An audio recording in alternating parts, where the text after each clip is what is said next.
By popular request, what is the Berserker Drones in Stargate universe? You'll find out right after this.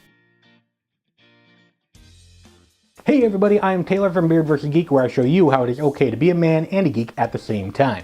Today we're talking about the Berserker Drones from Stargate universe. And if you like this video, be sure to check out my other channel just about Stargate called The Stargate Guide, link at the end of the video. Now, the drones are really only seen in Season 2, where they are introduced to us by the Ursini. According to the Ursini via Telford, which, is totally an accurate source, we find out that the Ursini stumbled across these drones and awoken them from their slumber, at which point the drones started to kill the Ursini mercilessly because they're drones and they don't have emotions. The Ursini tell us that by destroying this command ship, that the drones associated with it will go dormant, and that each command ship controls its own drones. By engaging with the drones, we find out a couple of different things. One, they have no shields whatsoever. Although that they do have plasma-based weapons, they don't have any shields on board their ships to actually protect them in a fight. They only rely upon the drones themselves to protect the command ship, having that be one of their main orders. Now, during the course of Stargate universe, we suspect that these drones were programmed to wipe out any technology whatsoever. It'd kill indiscriminately, and that whoever created them, wanted to wipe out everyone else. We do know that these drones are adaptive. They do learn very quickly. For example, when Destiny modulated the shields and they realized they were not doing that much damage, kamikaze run it is.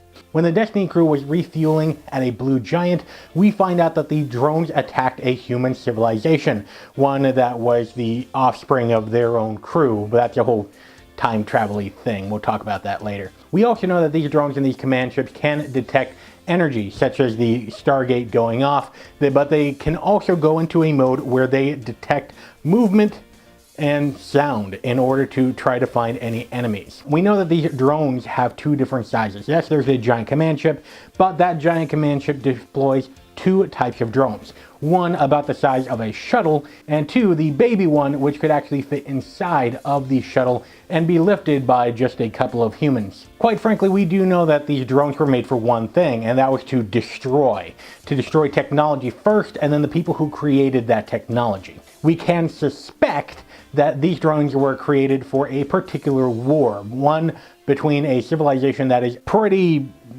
technologically evolved. So what happened to the original creators?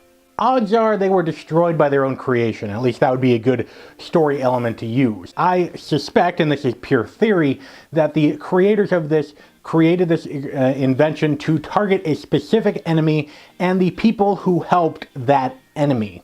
Therefore, if an enemy is getting supplies from another civilization, you destroy the suppliers. You see, by attacking not only an enemy, but also its allies, so to speak, you can actually destroy the threat as a whole. Therefore, in the drone's programming, I suspect, is the command that we have a specific enemy.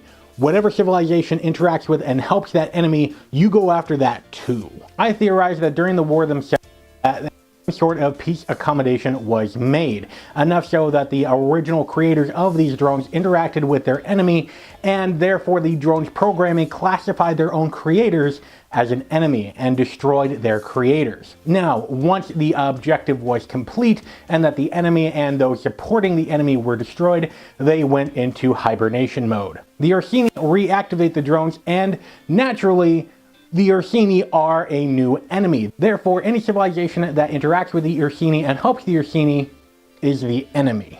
Now, we do know that the Destiny crew, when they came upon one of these colonies, the one that was wiped out by drones, there was a command ship sitting in orbit, and that this command ship, upon sensing that the gate was activated, sent down two little drones to kind of probe around and see what was going on.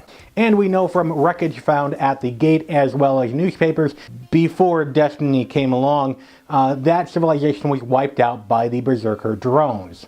And the command ship shut down and powered off and hung out in orbit until a sense that their enemy was not fully dead happened by the Stargate opening. Now, those drones did not kill all of the human colonies, just that particular particular one. Therefore, the other human colonies could not have interacted with the Berserker Drones enemy and not be classified as a threat, even though they themselves were getting pretty technologically advanced.